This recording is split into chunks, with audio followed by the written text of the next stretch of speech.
Analogue Masterclass Part 3, and we're checking out the mother of all 4-tracks, the 4-track to go for, TIAC 144. Price. What's the sort of money on this thing? Shouldn't pay more than about maybe $200 or $300. It's kind of a fluid thing at the moment, it seems, on eBay. This one's, as you can see, is in really good condition. A lot of people put them up with belt problems, effectively. It's pretty easy to get them dealt with if you've got even the most sort of, minor of technical skills.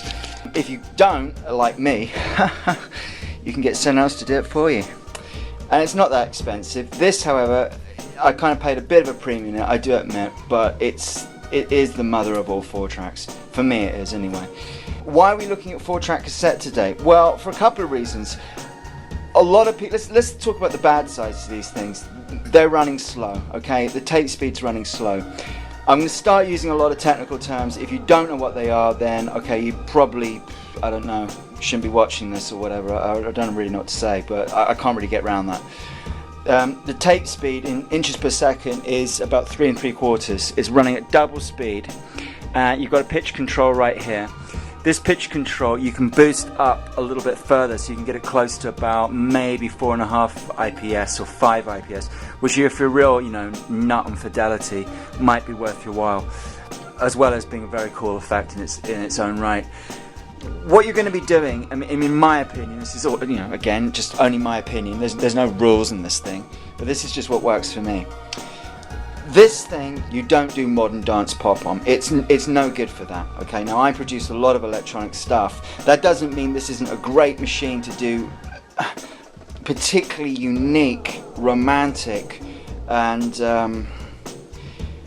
very stuff with a lot of character you can do on this machine. And it's a great cheap thing, and it keeps you away from the devil's box, the computer. If you've been watching these, you've probably worked out by now, I'm not a massive fan of computer production. So this thing here, it's absolutely killer for stuff like acoustic stuff, Americana. It's killer for things like minimal rockabilly, a lot of sort of stuff that isn't particularly drum heavy. You can get around the problems of stuff being drum heavy. For example, if you were trying to get a decent recording, you really don't want to bounce. It's really not where it's at. If you were going to do drums, and really you can't dedicate more than 1 track, so you can see the issues, and you can see why Springsteen on Nebraska and Iron and Wine, another killer album, there's no drums. So you stay away from drums if you can. That's always a good idea. First thing you want to do is you're going to get the core of the track down, which is the performance, and this box is great for that. It's great for enhancing your abilities at delivering a performance, because this hides nothing, okay? Nothing at all. You're trying to get one take, beginning to end, dropping in and dropping out. Yeah, that's all cool and everything, but then I'm never a fan of that sort of procedure, because you do one drop and then you hear another and then you do another, and before you know it, you're Yoko Ono, with a million freaking drops. It's just not good. It's not a good idea. Try and go from beginning to end of track.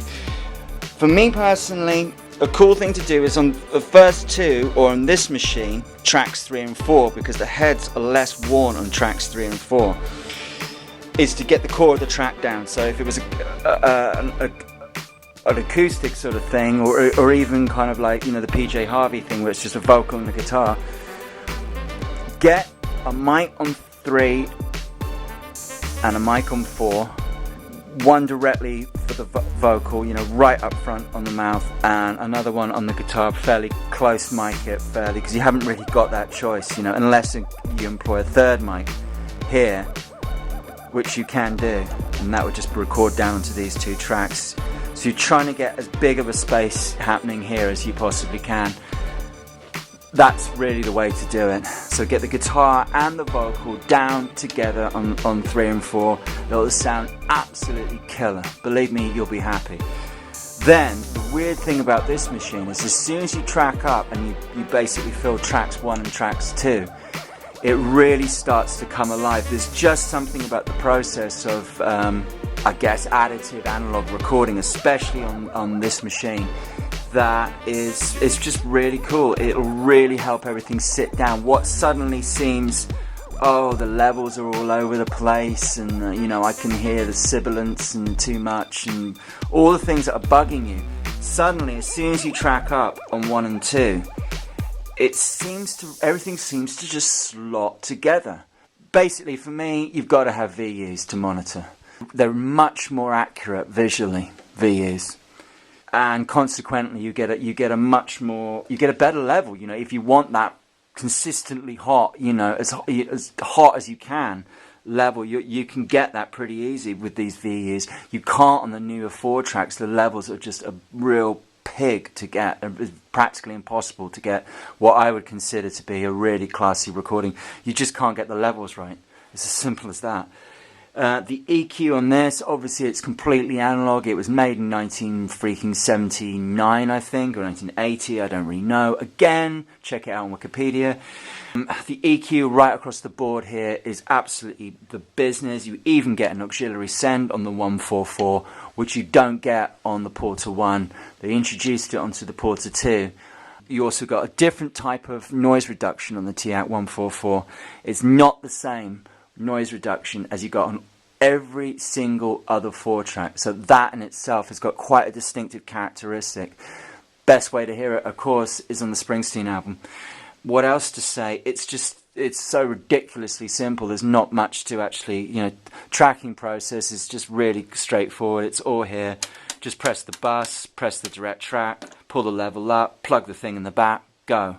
Another very cool thing about the whole idea of all this is, you know, you're sat there in your room. You can get the recording down yourself without employing someone else to engineer. Let's talk about the actual tape and why you would want to go 4 track as opposed to anything else. A, obviously it's cheap. B, the tapes, they're still available, they're cheap. C, it's got its own, for me, okay, you've got a decent 4 track a la the 144, and then you've got to step right up to, say, I guess probably 1-inch 16 track, and then beyond that to start getting something really cool. I've had a lot of people knock this. Oh, you can't do anything. It's like 3 3/4 IPS. It's bullshit. Why would you want to do that? Well, I've done 7.5, and I'm 15 and 30. And to be honest with you, each one of those has got their own characteristics, but I really dig and love the sound of 3 3/4 on cassette. If you think about what it actually is, and we're going to wrap up here, if you think about what it is, it's like putting a cassette in, recording yourself like you always would when you were a kid or whatever, sit around with your guitar, and then imagine doubling the fidelity of that. And that's pretty much where you're at. With all the extras of kind of, a decent analog EQ and some VUs. By me describing, say, oh, you got VUs, you can do this, that's all great and everything. But you actually have to sort of understand the way that the actual recording gels and holds together much, much, much more so than on a computer. If I put 2 SM57s directly into the back of my computer, which isn't amazing, I've just got an Apple Duet set up, it's nothing amazing by any stretch of the imagination, it's pretty cheap. If I did that, it would sound garbage. If I do that, shove 2 SM57s into this, it's going to sound dope, it's going to sound really killer. And that's the difference for me. So, have fun, get yourself one, make yourself a freaking cool album at home. Speak to you later. Bye.